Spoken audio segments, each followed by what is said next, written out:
जम्मू आणि काश्मीर हे नाव ऐकताच आपल्या डोळ्यासमोर येतात तिथली सुंदर नयनरम्य सरोवरं नाही का. पण हाच सुंदर वारसा आता एका मोठ्या संकटात सापडलाय. आज आपण याच प्रतिष्ठित सरोवरांच्या एका धक्कादायक वास्तवावर नजर टाकणार आहोत. आणि ही जी माहिती आपण पाहणार आहोत ती कुठल्या तरी साध्या रिपोर्टमधून आलेली नाहीये. ही माहिती थेट भारताचे नियंत्रक आणि महालेखापरीक्षक म्हणजेच सीएजी कॅग यांच्या एका गंभीर अहवालातून आलीय. आणि हा अहवाल खरं तर एका मोठ्या पर्यावरणीय संकटाकडे इशारा करतोय. फक्त एक आकडा 518. हो, 518 ही संख्या आहे जम्मू काश्मीरमधल्या त्या सरोवरांची जी एकतर पूर्णपणे नाहीशी झाली आहेत किंवा ज्यांची अवस्था अत्यंत वाईट झालीय. हा एकच आकडा या संकटाची खरी तीव्रता दाखवून देतो. बरं, मग हा 518चा आकडा नेमका आला कुठून? चला बघूया. जम्मू काश्मीरमध्ये एकूण आहेत 697 सरोवर. त्यापैकी विचार करा, तब्बल 315 सरोवरं पूर्णपणे गायब झाली आहेत, म्हणजे त्यांचं अस्तित्वच उरलेलं नाहीये. या व्यतिरिक्त 203 सरोवरं आकाराने लहान झाली आहेत, म्हणजेच आकुंचन पावली आहेत.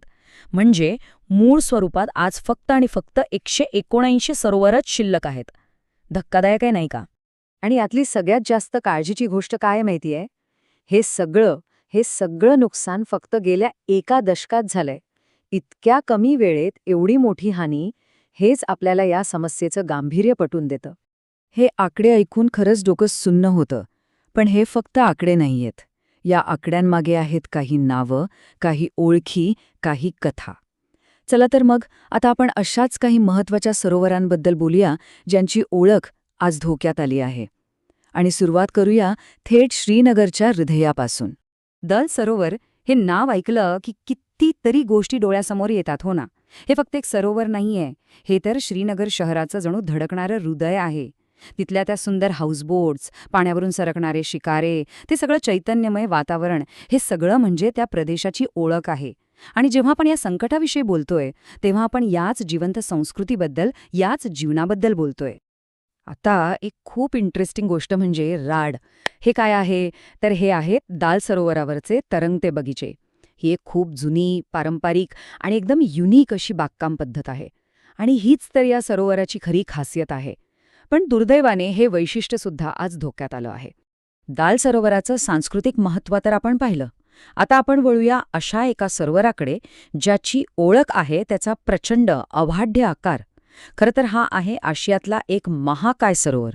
हे आहे वुलर सरोवर. आशियातलं दुसऱ्या क्रमांकाचं सर्वात मोठं गोड्या पाण्याचं सरोवर. याला पाणी मिळतं ते थेट झेलम नदीतून. आणि याच्या मागे भव्यपणे उभा आहे हरमुख पर्वत. म्हणजे विचार करा, हे फक्त एक पाण्याचा साठा नाहीये, हा तर एक प्रचंड मोठा नैसर्गिक खजिना आहे. या प्रदेशातल्या प्रत्येक सरोवराची ना एक स्वतःची वेगळी कहाणी आहे, एक वेगळी ओळख आहे. चला आता अशाच दोन मोत्यांसारख्या सरोवरांना भेटूया.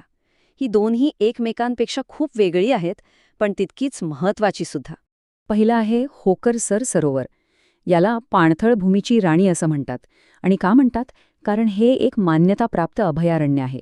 हजारो मैल प्रवास करून येणारे स्थलांतरित पक्षी इथे येतात, विसावतात. म्हणजे जैवविविधतेसाठी या जागेचं महत्त्व खूप जास्त आहे. आणि आता बघूया मानसबल सरोवराला. हे सरोवर ओळखलं जातं ते त्याच्या अथांग खोलीसाठी. म्हणतात की हे काश्मीरमधल्या सर्वात खोल सरोवरांपैकी एक आहे. आणि इथली गंमत म्हणजे याच्या शांत पाण्यामध्ये प्रतिबिंब दिसतं ते नूरजहानने बांधलेल्या झरोका नावाच्या सुंदर मुघल बागेचं. म्हणजे बघा, इथे निसर्ग आणि इतिहास कसे एकत्र आलेत. म्हणजे आता बघा, ही दोन्ही सरोवरं किती वेगळी आहेत नाही का. एकीकडे होकरसर जे पक्ष्यांसाठी जणू एक स्वर्ग आहे, तर दुसरीकडे मानसबल जे इतिहासाचं साक्षी आहे. प्रत्येकाची एक वेगळी खास भूमिका आहे आणि म्हणूनच या दोन्हीचं जतन करणं किती महत्त्वाचं आहे हे आपल्या लक्षात येतं. तर आता आपण पुन्हा मूळ मुद्द्याकडे येऊया. आपण या प्रत्येक सरोवराची कहाणी ऐकली, पण या सगळ्या कहाण्या आपल्याला एकाच धोक्याची आठवण करून देतात, ज्याबद्दल आपण सुरुवातीपासून बोलतोय. तर मग सगळ्यात महत्त्वाचा मुद्दा काय? मुद्दा हा आहे की ही फक्त काही तळी किंवा सरोवरं नाहीयेत जी नाहीशी होत आहेत. नाही, आपण एक खूप मोठा सांस्कृतिक आणि नैसर्गिक वारसा गमावत आहोत. एक संपूर्ण ओळख जी आपल्या डोळ्यांदेखत हळूहळू पुसली जातेय. आणि मग शेवटी एकच प्रश्न उरतो. जेव्हा एखाद्या प्रदेशाची ओळखच, त्याचं रूपच असलेली ही सरोवरं पुसट होऊ लागतात, तेव्हा आपण नेमकं काय गमावतो? फक्त पाणी? की त्यासोबत आठवणी, संस्कृती आणि एक संपूर्ण वारसा? यावर विचार करायलाच हवा.